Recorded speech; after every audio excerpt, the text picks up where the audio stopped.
Hey there, I'm Sophia. And I'm KP. Welcome to the Nightly from Hatch, a slumber party for pop culture lovers. Did you catch me? Yeah. Yes. I watched KP try on glasses and then take them off right before we started recording. Yeah.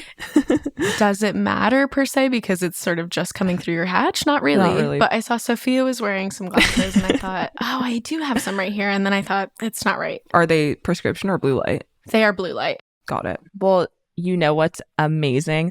Wait, what? Is that Hatch actually just launched a blue light alarm, and it's supposed to help like align your circadian rhythm each day. So maybe we should check that out. Yes.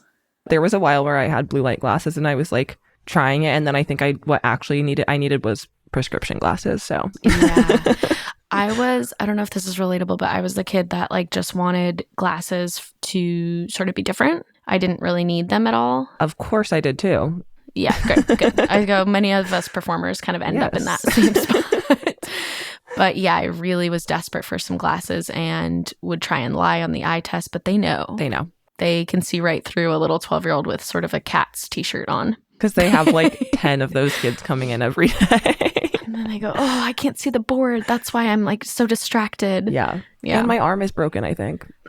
Oh my God. I got called out within an inch of my life. I actually sprained my ankle and I had to wrap it with an ace bandage. But was I wearing sort of like capris and skirts to make sure that everyone could see it? Yeah, of course. And I was walking around. I was a freshman and the senior went, uh-oh, somebody sprained their attention bone or something, or like begging for attention bone is so funny. Yeah, I know. He really got me good. And I was like, I'm unwrapping this right now in the bathroom. That's awesome. Attention bone is amazing. He ate that, unfortunately. Well, speaking of eating down, we're about to freaking eat in this segment that we have prepared for you guys tonight. When I try to do transition, it's like interesting, but I'm fighting for my freaking life. So basically, we're going to do an awesome segment tonight called The Nightgeist, which is, play on the word zeitgeist. And we're just going to be talking about things that have been basically blowing up our freaking feed this week.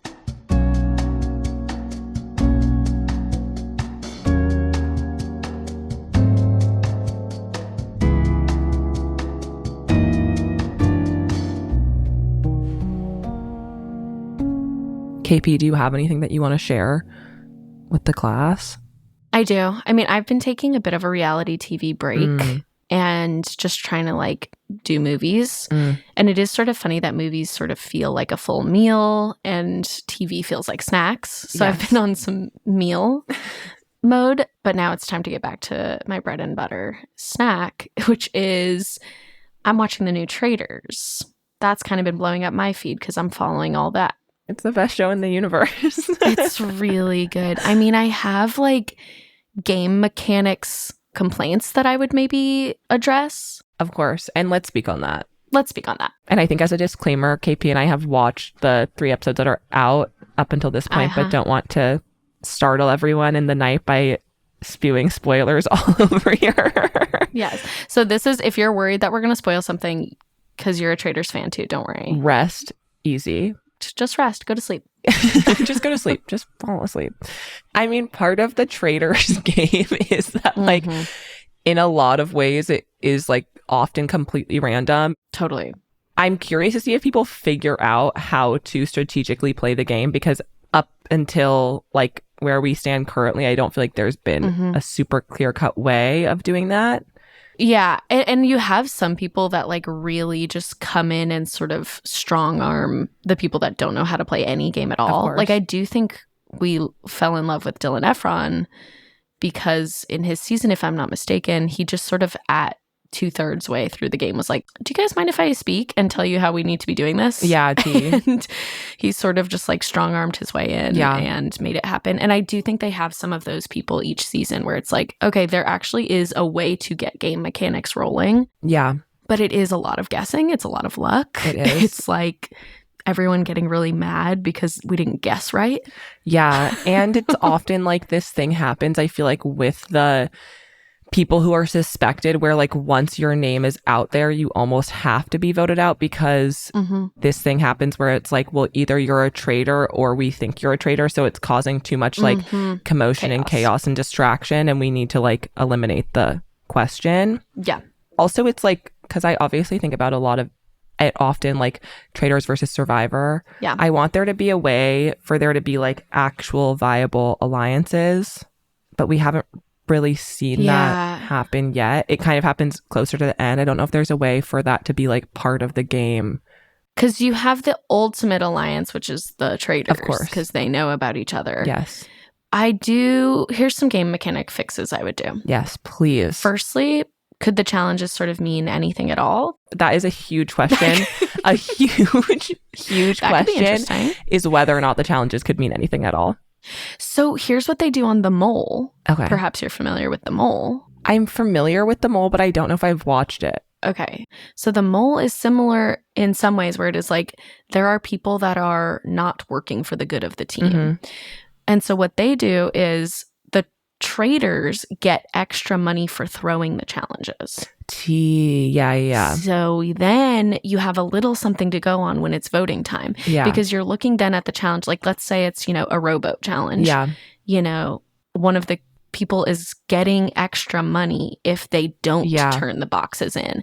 So then you have to be like, wait, was Dorinda just like totally useless because she didn't know what was happening, or was she a traitor? So that's an interesting element to it where it is like Traitors get a little extra money for doing bad in the challenges, and that gives you something to go off of. Yeah.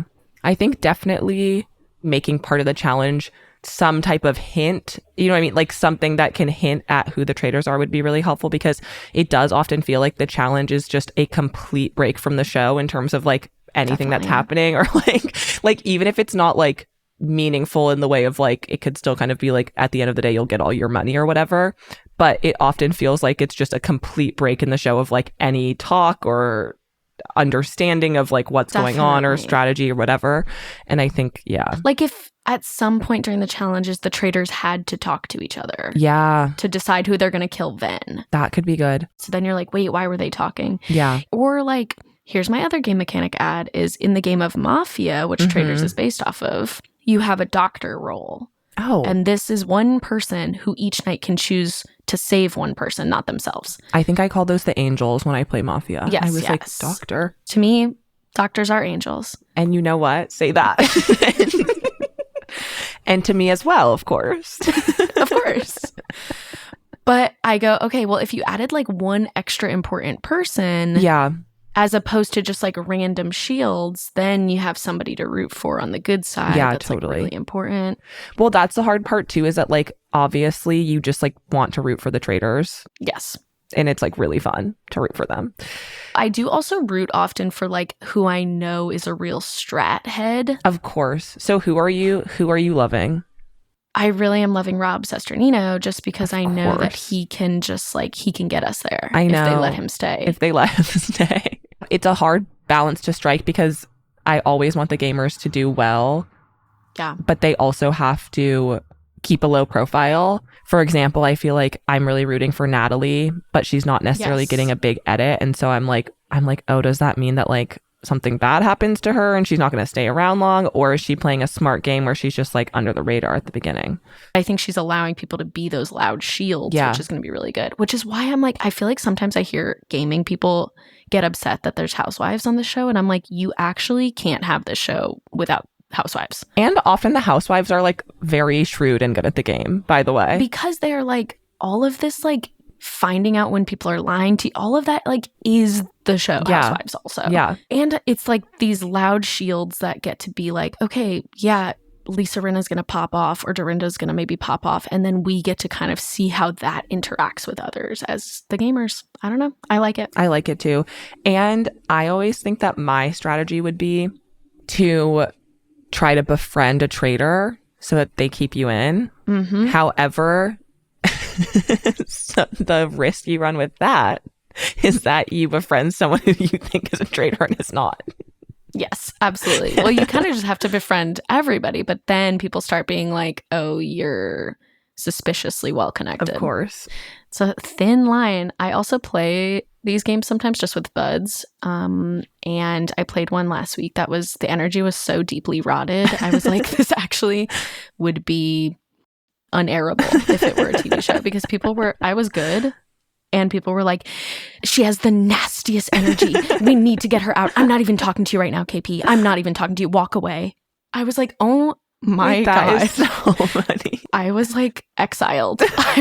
They said I was a woman with nasty energy. Oh, I went, no. what? Help. Help. I mean, yeah, it would be. That is so funny. It would legit be so hard to tell, like, unless, like, obviously sometimes, as we know, like, the traitors really go crazy and are like, and also the faithfuls. But I feel like last season, Danielle was acting absolutely bonkers. Yes. But then I also felt like last season people legit were like, I trust her implicitly. And I was like, she is being insane. She's being crazy. There's a chaos agent to it where you go, that is just kind of their chaotic. Yeah. And maybe that's helpful. There's double bluffs, triple bluffs where you're like, well, if they were actually bad, they surely wouldn't be acting this crazy, would they? And you're like, no, they would. They would. They would, and they have to.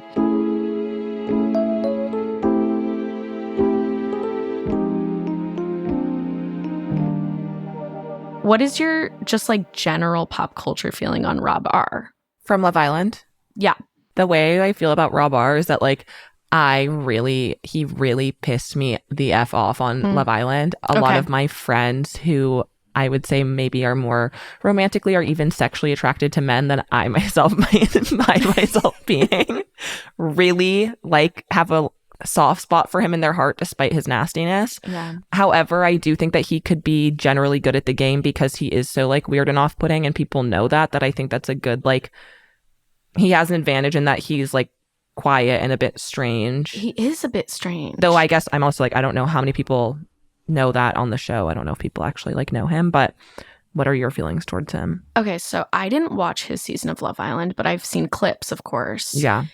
I do find his energy very interesting. The aloofness that he like kind of the definition of like nonchalant. I know. It is so interesting. It really and I don't think it's off. an act. I don't think so I think either. he just like is like that, which is so I can imagine that like trying to date this man is like hell on earth because he's just like, yeah, whatever. I know.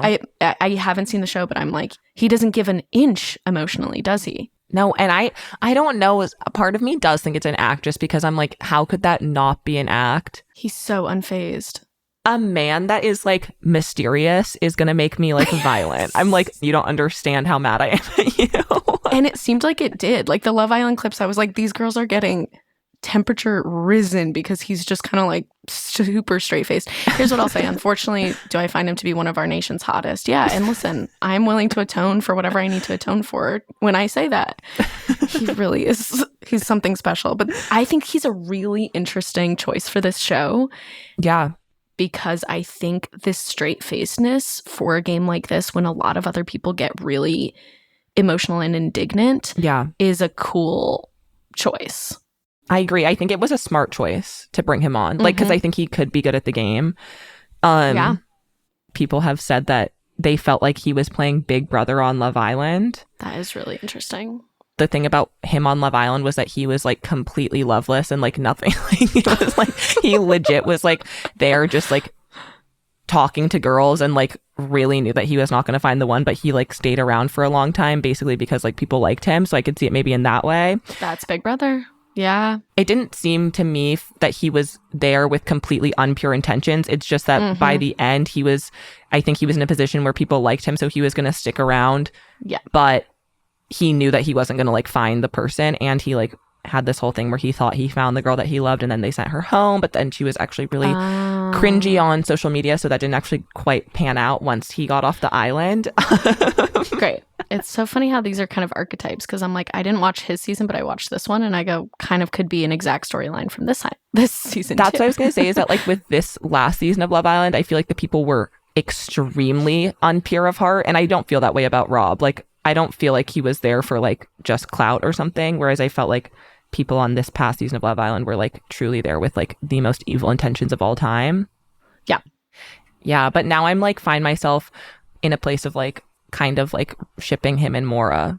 She's like an interesting little character to me. I don't know her at all. Oh my God. Was she on his her. season? No. Oh, okay. She was on basically like the equivalent of the UK version's season that Rob was on, if that makes sense. Like the breakout season from UK, but it was a long time ago. She's really funny to me. When I think of like a bombshell, it's like Maura. She came in and like turned everyone's head and was like, she introduced myself and I think many Americans to the term fanny flutters, which is amazing. Oh, God. Yeah. And she was just like good. so funny and like just legit iconic and amazing. And now because of her like A-list status on Love Island, she does like the after show stuff. So I think that's how she and Rob know each other, is like, okay, I'm sure just from the greater Love Island cinematic universe, but I think also she would do post-show interviews with people and stuff like that. And see, her seeing him in the castle was an example where I was like, Rob is such on a different planet, because she went up to him and she was like, oh my gosh, hi, Rob. I like didn't expect you here. Oh my God, this is like so crazy, Love Island. And he's like, yeah, cool. I know. I was like, this is hell. It's hell to get this man to like sort of engage. But I think that's really perfect because you see a person like Michael Rapaport, for example, getting really emotional and really indignant at anything and really defensive. And then you go, that is such a big target on that person just in this game. It's so crazy to me to like come in with such a nasty energy about you. Like him yelling shame a bunch of times when they like sort of put a coffin in his thing. I was like, okay, he's a really interesting character. Yeah. I know, and I guess it is like kind of like what you were saying earlier. It like raises these questions of like, are you just playing a really high level game of like being a chaos agent, or are you, what to me seems more likely oftentimes, it's like you really just can't help yourself, which like respect, and it might keep you in. Yeah, when you're in the game, you have to be like, is this person just, even if they're good, adding so much chaos that it's not worth it? Or is it like, this is a great shield for me to be able to actually do some gameplay because everybody's looking at Michael? Yeah. So he's an interesting character. And then, you have super emotional Michael Rapaport, and then you have like completely devoid of emotions, Rob R. And like trying to get everybody on the same page is really interesting. I also love Tiffany. She's playing a really under the radar game, but I watched her Big Brother season, and I think she's really smart. Okay. I think she was on The Challenge a few times too. She's just really smart and really good at like making connections. I feel like I haven't been tapped into Tiffany's game because I didn't know who she was, but I'm excited to see where she takes us. Yeah. I have legit been loving Ron Funches. Ron is really sweetie, isn't he? I know. I forgot. Yeah, he's just really something. The edit he is getting is scaring me, but I do really root for him, and he is extremely pure of heart, in my opinion. And I love that he's obsessed with Donna Kelsey. He's like, I can't. I know. He's like, that's my queen. He's obsessed with Donna Kelsey because I guess him and Travis did some show together or something. That's what Donna Kelsey said. And so he like refuses to even shoot any blanks her direction, even though Donna Kelsey is proving to be perhaps a little useless at strategy games. With love in my heart. I'm sure she's amazing at so many other things, but she's proving to be a little bit like, I don't know, I haven't talked to anybody. Yeah, it's like, okay, so the whole point is that you do have to talk to people, but no worries. Check in with you later. Okay, well, I think we've said it all. I know. I'm excited to be watching. I'm excited to hopefully break this down a few more times for the Hatch audience, because there's a lot to say. This has made me obviously wish that there was a new episode that I could watch right now, but it will come eventually. Yes. And in the meantime, I guess I'll just sleep until the new episode comes out. I think I'm going to do the same, and I will talk to you next time. Good night, Sophia. Good night, KP.